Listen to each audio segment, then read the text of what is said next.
গল্পের নাম সৎপাত্র। লেখিকা অদিতি ঘোষ। গল্পের নামটা শুনে কি ভাবছেন? গঙ্গারামের মতো কোনো সৎপাত্রের গল্প শুনতে চলেছেন? না না, তা মোটেই না। এই পাত্র বাস্তবিকই সৎ, কিন্তু এই পাত্রের বিয়ের ব্যাপারটা অনেকটাই ছিল মহাকবি কালিদাসের বিয়ের মতো। রাজকন্যার প্রশ্নের জবাবে মূর্খ কালিদাসের দেওয়া উত্তরগুলোই পাকেচক্রে তিনি পণ্ডিত বলে পরিগণিত হয়েছিলেন। রাজকন্যা বরমাল্য পরিয়েছিলেন তাঁকে। অনেকটা তেমনই ঘটনা ঘটেছিল এই পাত্রের ক্ষেত্রে। যাই হোক, সে কথায় পরে আসা যাবে। এখন যাওয়া যাক 85 বছরের আগেকার একটা বিয়ে বাড়িতে। পাত্রী সর্বেশ্বর সামন্তের একমাত্র কন্যা রাজেশ্বরী। সর্বেশ্বর সামন্ত বেশ সম্ভ্রান্ত মানুষ। ঘনশ্যামপুরের বাসিন্দারা এক ডাকে চেনেন তাঁকে। তিনি পেশায় উকিল। তার আর 5 ভাইও সুপ্রতিষ্ঠিত। এদের মধ্যে 2 জন ডাক্তারি পাশ করার পর ইংল্যান্ডে পড়তে গিয়ে আর স্বদেশে ফেরেননি। এক ভাই ডাক্তারি পাশ করে সৌভাগ্যক্রমে দেশেই রয়ে গেছেন। তিনি কলকাতায় প্র্যাকটিস করলেও তার স্ত্রী ও সন্তানেরা দেশের বাড়িতেই থাকেন। এক ভাই অধ্যাপনা করেন এবং সর্বকনিষ্ঠজন ব্যবসায়ী হিসেবে যথেষ্ট সুনাম অর্জন করেছেন। সর্বেশ্বরের অন্য ছেলেরা এখন পড়াশোনা করলেও বড় ছেলে 26 বছরের সোমনাথ কলকাতা হাইকোর্টে প্র্যাকটিস করতে শুরু করেছে। সকলেরই আয় ভালো, তবে এখানেই শেষ নয়। সামন্তদের বিষয় আশায়ও কম নয়।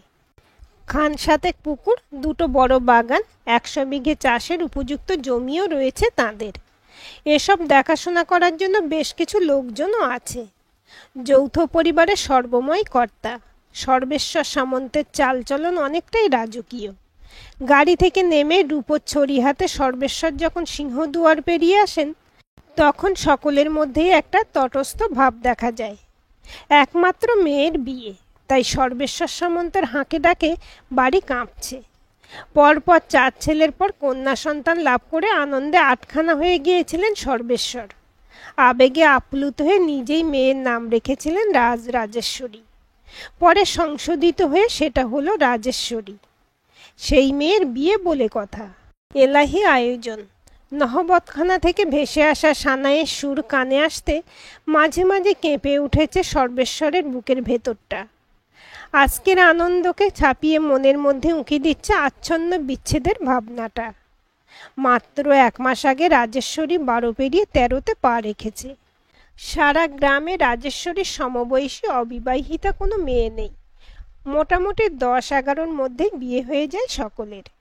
গ্রামের অন্য কোনো পরিবারে এরকম অরক্ষণীয় মেয়ে থাকলে নিন্দে বান্দায় কান পাতা যেত না। কিন্তু সামন্তদের ব্যাপারটা একেবারে আলাদা। তাদের নিয়ে সমালোচনা করার হিম্মত গ্রামের কারণ নেই। শুধু কি তাই, রাজেশ্বরী একমাত্র মেয়ে যে পাঠশালার পাঠ চুকিয়েই পড়াশোনা শিখেই তোলেনি। সে ছেলেদের স্কুলে ক্লাস 7-এ পড়ে। স্কুলটা তৈরি হয়েছিল সামন্তদের দানের জায়গায় ও সামন্তদের অর্থ সাহায্যে। তাই স্কুলের হেডমাস্টার মশাই সঙ্গে করে রাজেশ্বরীকে স্কুলে নিয়ে যান ও বাড়ি পৌঁছে দিয়ে যান। রাজেশ্বরীর জন্য পৃথক চেয়ার টেবিলের ব্যবস্থাও করা আছে ক্লাসরুমে। না, লোক দেখানো পড়াশুনো করে না রাজেশ্বরী। বেশ মেধাবী ছাত্রী সে। ছেলেদের সঙ্গে পাল্লা দিয়ে প্রত্যেক বিষয়ে ভালো নম্বর পায় সে। তাই শিক্ষকেরা যথেষ্ট স্নেহ করেন রাজেশ্বরীকে। রাজেশ্বরী তুল্য পাত্রী মেলা ভার। বংশগতভাবে রাজেশ্বরীর গায়ের রং ধবধবে সাদা। তিল ফুলের মতো নাক, দীঘল কালো চোখ, সরপাতার মতো ঠোঁট, এক ফালি চাঁদের মতো ছোট্ট কপাল, এক পিঠ কোঁকড়ানো কালো চুল, বয়সের তুলনায় বাড়ন্ত শরীর। শুধু রূপ নয়, গুণও অশেষ রাজেশ্বরীর। এই বয়সে বেশ কবিতা লেখে সে। সূচিশিল্পেও পারদর্শী। এমন মেয়ের কপালে সুপাত্র জোটাই তো স্বাভাবিক। পাশের গ্রামের সম্ভ্রান্ত ব্যবসাদার পরিবারে বিয়ে হচ্ছে রাজেশ্বরীর। জগদীশ রায় তার কনিষ্ঠ ছেলের সঙ্গে উপযাচিত হয়ে রাজেশ্বরীর বিয়ের সম্বন্ধটা করেছেন। পাত্র বাপ ঠাকুরদার মতো ব্যবসায় লিপ্ত হয়নি। সে পেশায় ডাক্তার, সুদর্শন। তবে বয়সটা রাজেশ্বরীর থেকে অনেকটাই বেশি। 32-এ পা রেখেছে সে। এ নিয়ে বিশেষ মাথা ঘামাননি সর্বেশ্বর। কারণ তিনি মনে করেন বিয়ে করার আগে পুরুষদের প্রতিষ্ঠিত হওয়া দরকার, আর সেক্ষেত্রে স্বাভাবিকভাবেই বয়সটা বাড়বে। তাই এই পাত্রকে তিনি রাজেশ্বরীর যোগ্য বলেই মনে করেছেন। বেলা 11টায় গায়ে হলুদের তত্ত্ব এলো। তত্ত্ব দেখে চোখ ধাঁধিয়ে যাওয়ার অবস্থা সকলের। ধন্যি ধন্যি করছে সবাই। সর্বেশ্বর মনে মনে আত্মপ্রসাদ লাভ করলেন। হ্যাঁ, উপযুক্ত পাত্রের সঙ্গেই বিয়ে হচ্ছে তার আদরিনী মেয়ের। অবশ্যই সুখে থাকবে তার মেয়ে। পুরোহিতের কথা মতো শুভক্ষণ দেখে গায়ে হলুদ দেওয়ার সময় নির্ধারণ করা হয়েছে বেলা 12টায়। 12টা বাজার 5 মিনিট আগেই রাজেশ্বরীকে নিয়ে আসা হয়েছে ছাদনাতলায়। ছাদনাতলা জুড়ে মহিলাদের ভিড়। গুনে গুনে 21 জন এও এক জায়গায় হয়েছে স্ত্রী আচার পালন করার জন্য। বিস্ফোরণটা ঘটল ঠিক তখনই। সর্বেশ্বর সামন্তের জোরালো অথচ কম্পিত কণ্ঠস্বর কানে আসতেই হলুদের বাটি হাতে দাঁড়িয়ে পড়ল সর্বেশ্বরের পুত্রবধূ গায়ত্রী। এ কি ভয়ানক কথা বলছেন সর্বেশ্বর? রাজেশ্বরীর শরীরটা দুলে উঠল। ঠিক শুনছে তো ও কানে? রীতিমতো হাঁপাতে হাঁপাতে ছাদনাতলায় এসে দাঁড়ালেন সর্বেশ্বর। ওরে, তোরা গায়ে হলুদ দেওয়া বন্ধ কর। বর পালিয়েছে বাড়ি ছেড়ে। এখন আমি কি করব? মাথায় হাত দিয়ে ওখানেই বসে পড়লেন সর্বেশ্বর। খবরটা মুহূর্তে ছড়িয়ে গেল সারা বাড়িতে। হন্তদন্ত হয়ে ছুটে এলো সর্বেশ্বরের 4 ছেলে ও 3 ভাই। ঘনিষ্ঠ আত্মীয় স্বজনেরা পাশে এসে দাঁড়ালো। প্রফেসর ব্রজেশ্বর সামন্ত বললেন, কি হয়েছে দাদা? কোনো কথা না বলে সর্বেশ্বর একটা মুখ খোলা লম্বা খাম ধরিয়ে দিলেন ভাইয়ের হাতে। খামের ভিতর থেকে যে চিঠিটা বের হলো সেটার প্রেরক রাজেশ্বরীর জন্য নির্বাচিত পাত্র ডাক্তার নন্দলাল রায়। সকলের অনুরোধে চিঠিটা পড়ে শোনাতে শুরু করলেন ব্রজেশ্বর। চিঠিটা পড়া শেষ করে ব্রজেশ্বর বললেন, তার মানে জগদীশ রায় আগেই জানতেন যে তাঁর ছেলে স্বদেশীদের খাতায় নাম লিখিয়েছে? বিয়ে করা তিলমাত্র ইচ্ছে ছিল না বলে মেয়ে দেখতেও আসেনি সে? সোমনাথ বলল, জোর করে ছেলের বিয়ে দিয়ে জগদীশ রায় সংসারী করতে চেয়েছিলেন ছেলেকে। ফলটা কি হলো? তার এক ছেলে সংসার ছাড়লেও আরও 3টে ছেলে আছে। কিন্তু আমাদের এখন কি হবে? ব্রজেশ্বর বললেন, কিন্তু চিঠিটা এলো কিভাবে? উত্তরটা দিল সামন্তবাড়ির ম্যানেজার রামলাল। একটা ছোট ছেলে আমার অফিস ঘরে ওটা দিয়ে গেল। সর্বেশ্বর বুকে হাত চেপে ধরে বললেন, আমি আর ভাবতে পারছি না, তোরা যা হোক কিছু কর। রাত 8টায় লগ্ন শেষ। তার মধ্যে পাত্র খুঁজে আনতে না পারলে লগ্ন ভ্রষ্ট হবে রাজেশ্বরী। তাই পাত্রের খোঁজে লোকজন ছড়িয়ে দেওয়া হলো। আর কিছু না হোক শিক্ষিত স্বজাতির পাত্র তো চাই। গ্রামে উগ্র ক্ষত্রিয় পরিবার অনেক আছে, কিন্তু বেশিরভাগই সামন্ত বংশেরই মানুষ। 5 পুরুষ কি 7 পুরুষ আগে পৃথক হয়েছে তারা। এছাড়া যে কটা পরিবার আছে সেখানে বিবাহযোগ্য পাত্র নেই। এখন ভরসা পাশের কয়েকটা গ্রাম। সন্ধে 6টা পর্যন্ত অনুসন্ধান চালিয়ে পাত্র যে কজন মিলল তারা পাতে দেওয়ার মতো নয়। অন্দরমহলে কান্নার রব উঠেছে। বাড়ির পুরুষেরা অস্থির হয়ে উঠেছে। এরকম অবস্থায় ম্যানেজার রামলাল জোর করে ফিটনে তুলে নিয়ে এলো এক পাত্রকে। জানা গেল পাশের গ্রামে একটা বিয়ে বাড়িতে এসেছে ছেলেটা তার বন্ধুর সঙ্গে। তার বাড়ি হুগলিতে। কলকাতায় এক সাহেবি কোম্পানিতে চাকরি করে, থাকে কলকাতার মেসে। শুধুমাত্র এই খবর কটা সংগ্রহ করতে পেরেছে রামলাল ওই বাড়ির কাজের লোকের মাধ্যমে। ফিটন গাড়ি থেকে নামিয়ে ছেলেটাকে বৈঠকখানায় নিয়ে আসা হয়েছে। ছেলেটার পরনে লোটানো ধুতি ও পাঞ্জাবি, তার উপরে একটা জহরকোট চাপানো। গায়ের রং শ্যামলা না বলে কালো বলাই যায়। লম্বা একহারা চেহারা, কাটারির মতো খাঁড়া নাক, বুদ্ধিদীপ্ত উজ্জ্বল বড় বড় দুটো চোখ, দৃঢ় চিবুক। সামন্তবাড়ির পুরুষেরা হাজির হয়েছেন সেখানে। ছেলেটা একইভাবে বলে চলেছে, দয়া করে ছেড়ে দিন আমাকে, আমি বিয়ে করার জন্য প্রস্তুত নই এখন। প্রফেসর ব্রজেশ্বর সামন্ত বললেন, তোমার কোনো ভয় নেই, তুমি স্থির হও। সর্বেশ্বর সামন্ত একটু ধাতস্থ হয়ে বললেন, আমি তোমায় কটা প্রশ্ন করব, সঠিক উত্তর দেবে। আমি তার থেকেই তোমাকে চিনে নেব। ছেলেটা নিরুপায় হয়ে ঘাড় কাত করে সম্মতি জানালো। শুরু হলো উকিলের জেরা। তোমার নাম? শ্রী দেবেন্দ্র রায়। বাবার নাম স্বর্গীয় কৃষ্ণচন্দ্র রায়। ঠিকানা গাছতলা। পড়াশোনা কত দূর? বলতে পারেন ঘোড়ার পাতা। বাড়িতে কে কে আছেন? আমাকে অনাথ ভাবাই শ্রেয়। তোমার বয়স কত? 21 বছর 7 মাস। প্রশ্ন উত্তরের মাঝখানে হন্তদন্ত হয়ে এসে পৌঁছালো দেবেন্দ্রর বন্ধু কমল। বলল, দেখুন, আপনারা ওকে ছেড়ে দিন। ওর ইচ্ছের বিরুদ্ধে কিছু করার চেষ্টা না করাই ভালো। মেয়ে লগ্নভ্রষ্টা হতে চলেছে। এখন উচিত অনুচিত জ্ঞান হারিয়েছেন সর্বেশ্বর। বললেন, তুমি একবার পাশের ঘরে এসো, তোমার সঙ্গে কিছু কথা আছে। পাশের ঘরে কমলকে নিয়ে গিয়ে আবার কিছু প্রশ্ন করলেন সর্বেশ্বর। কমল সত্যিই বিশেষ কিছু জানে না দেবেন্দ্র সম্বন্ধে। ওরা দুজনে একই অফিসে চাকরি করে, একই মেসে থাকে। সেই সোর্সে জেনেছে সামান্য কিছু, যেমন দেবেন্দ্র জাতিতে উগ্র ক্ষত্রিয় ও এন্ট্রান্স পাস। বাড়ির কথা কোনোদিন বলেনি দেবেন্দ্র। সব শোনার পর সর্বেশ্বর ভাইদের সঙ্গে আলোচনা করে দেবেন্দ্রর সাথেই মেয়ের বিয়ে দেবেন স্থির করে ফেলেন। ব্রজেশ্বর বলেন, এ ছেলে বিয়ে না করার জন্য মনে হয় তোমার প্রশ্নের এভাবে উত্তর দিয়েছে। না হলে ভাবো, যে ছেলে এন্ট্রান্স পাস সে বলছে তার বিদ্যে ঘোড়ার পাতা। তার মানে এটাই বোঝা যাচ্ছে যে ছেলেটা কোনো প্রশ্নেরই সঠিক উত্তর দেয়নি। কথাটা সমর্থন করল সবাই। সর্বেশ্বর বললেন, ছেলেটার অর্থনৈতিক অবস্থা হয়তো ভালো নয়, তাতে কি যায় আসে? আমাদের তো পয়সার অভাব নেই।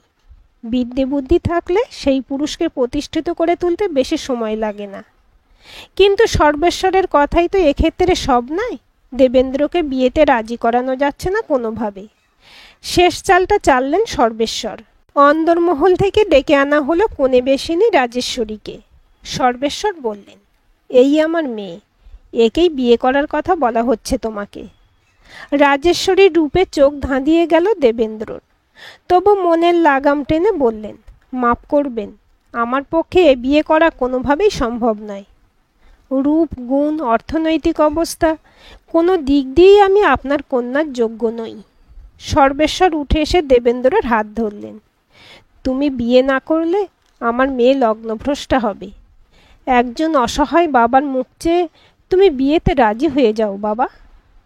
দেবেন্দ্র বলল, আমার কয়েকটা শর্ত আছে। সর্বেশ্বর কিছু বলার আগেই পুরোহিত এসে হাজির হলেন। বললেন, আর 15 মিনিটের মধ্যে বিয়েতে বসতে না পারলে লগ্ন পেরিয়ে যাবে। সর্বেশ্বর দেবেন্দ্রকে বললেন, তোমার সব শর্তে রাজি আছি, এখন বিয়েটা করে আমাকে বাঁচাও। বেশ কয়েক ঘন্টা পর নিস্তব্ধতা ভঙ্গ করে আবার বেজে উঠল সানাই। শাঁখ আর উলু শব্দের মধ্যে রাজেশ্বরীর মা স্বামীকে বললেন, কালো হোক, তবে জামাইয়ের মুখখানি খাসা, একেবারে কৃষ্ণ ঠাকুরের মতো। রাজেশ্বরীর মধ্যে কোনো তাপ উত্তাপ নেই। হাল ছেড়ে দিয়ে নিজের ভাগ্যকে মেনে নিয়েছে সে। কমলের খুড়তুতো বোনের বিয়েতে এসে এই বিপত্তি দেবেন্দ্রর। সামন্তবাড়ির সবাই মিলে আলোচনা করে কিছু সিদ্ধান্ত নিলেন নিজেদের মতো করে। লোক পাঠানো হলো কমলদের বাড়িতে। কনকাঞ্জলি নিয়ে বাড়ি থেকে বেরিয়ে আজকের জন্য কমলদের বাড়িতে থেকে যাবে রাজেশ্বরী। কাল সকালেই পালকি নিয়ে আবার নিয়ে আসবে তাকে। বৌভাত ফুলশয্যার অনুষ্ঠান হবে সামন্ত বাড়িতেই। সামন্তদের এই সিদ্ধান্তে বাদ সাধল দেবেন্দ্র। বিনীতভাবে বলল, মার্জনা করবেন, আপনাদের এই সিদ্ধান্ত আমি মেনে নিতে পারলাম না। আমি গতকাল বিয়ের আগে যে শর্তের কথা বলতে চেয়েছিলাম তার মধ্যে এটাই ছিল প্রধান শর্ত। আপনারা শুনতে চাননি, তাই সে দায় আমার নয়। সর্বেশ্বর অসহায়ের মতো বললেন, তুমি তাহলে এখন কি করতে চাও? দেবেন্দ্রর কণ্ঠস্বর বেশ দৃঢ়। আমি এখন আপনার মেয়েকে নিয়ে কমলদের বাড়ি উঠব ঠিকই, তবে গিয়েই কলকাতা বেরিয়ে যাব। ওখানে একটা ঘর ঠিক করে আপনার মেয়েকে নিয়ে পরদিন ওখানেই উঠব। সর্বেশ্বরের এতদিনের ধ্যান ধারণাকে নিমেষে বদলে দিল ছেলেটা। ভেবেছিলেন মুখে যাই বলুক, না চাইতে রাজেশ্বরীর মতো সুন্দরী বউ ও বড়লোক শ্বশুরবাড়ি পেয়ে মনে মনে নিশ্চয়ই খুশি হয়েছে দেবেন্দ্র। তাই এবার তাদের নির্দেশই মেনে চলবে সে। কিন্তু তার সে ধারণা যে মিথ্যে সেটা বুঝতে পারছেন এখন। অগত্যা বললেন, ফুলশয্যার অনুষ্ঠানটা হয়ে যাওয়ার পর যেও বাবা, এই অনুরোধটুকু রাখো। দেবেন্দ্র বলল, বেশ তাই হবে, তবে তারপর আর একদিনও দেরি করা যাবে না। বিয়ে করতে চাইনি আমি, তাই নিজের ব্যাপারে কিছু জানাতে চাইনি। আমি 3 বছর বয়সে মাকে আর 10 বছর বয়সে বাবাকে হারিয়েছি। আমার বইমাত্রেয় দাদা আছে, বাড়িও আছে একটা। তবে বৌদির খারাপ ব্যবহারের জন্য বাড়িতে থাকতে ইচ্ছে করে না। সেখানে আপনার মেয়েকে নিয়ে গিয়ে তুললে নির্যাতিতা হবে সে, আর মেস বাড়িতেও তোলা যাবে না তাকে।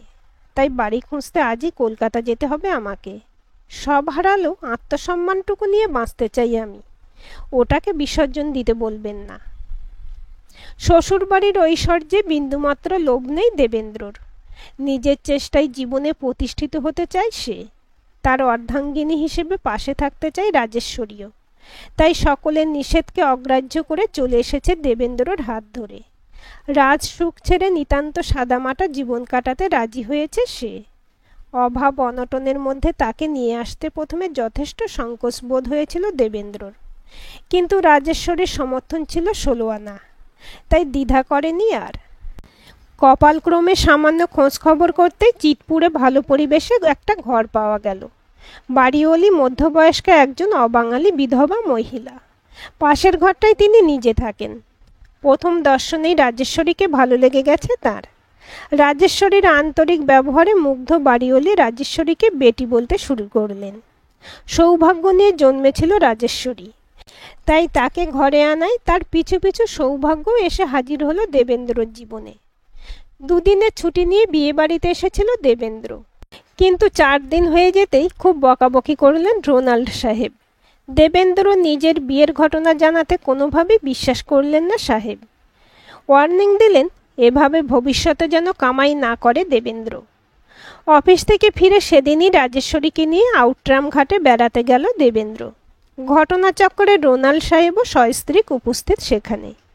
দেবেন্দ্রর সঙ্গে রাজেশ্বরীকে দেখে সাহেব বুঝলেন বিয়ের ব্যাপারে সত্যি কথাই বলেছে দেবেন্দ্র। সাহেব নিজে এগিয়ে এসে আলাপ করলেন রাজেশ্বরীর সঙ্গে। মেম সাহেব রাজেশ্বরীকে দেখে মুগ্ধ। রাজেশ্বরী ভাঙা ভাঙা ইংরেজিতে মেম সাহেবের কিছু প্রশ্নের উত্তর দেওয়ায় সাংঘাতিক খুশি হলেন মেম সাহেব। পরদিন দেবেন্দ্র অফিসে যেতে ডাক পড়ল সাহেবের ঘরে। রোনাল্ড সাহেব জানালেন তার স্ত্রীর অনুরোধে তিনি দেবেন্দ্রর পদোন্নতির ব্যবস্থা করবেন, ফলে মাইনেটা অনেকটাই বেড়ে যাবে। রাজেশ্বরীর বয়সী মেয়েরা বিয়ের পর হয় বাপের বাড়িতে থাকে, না হয় শ্বশুর বাড়িতে অন্যান্য মহিলাদের তত্ত্বাবধানে থাকে। স্বামীর সঙ্গে এভাবে একা একা থাকে না কেউ। তারপর আর এক ভয়ও রয়েছে, ইংরেজদের দৌরাত্ম্যের কথা অজানা নয় কারো।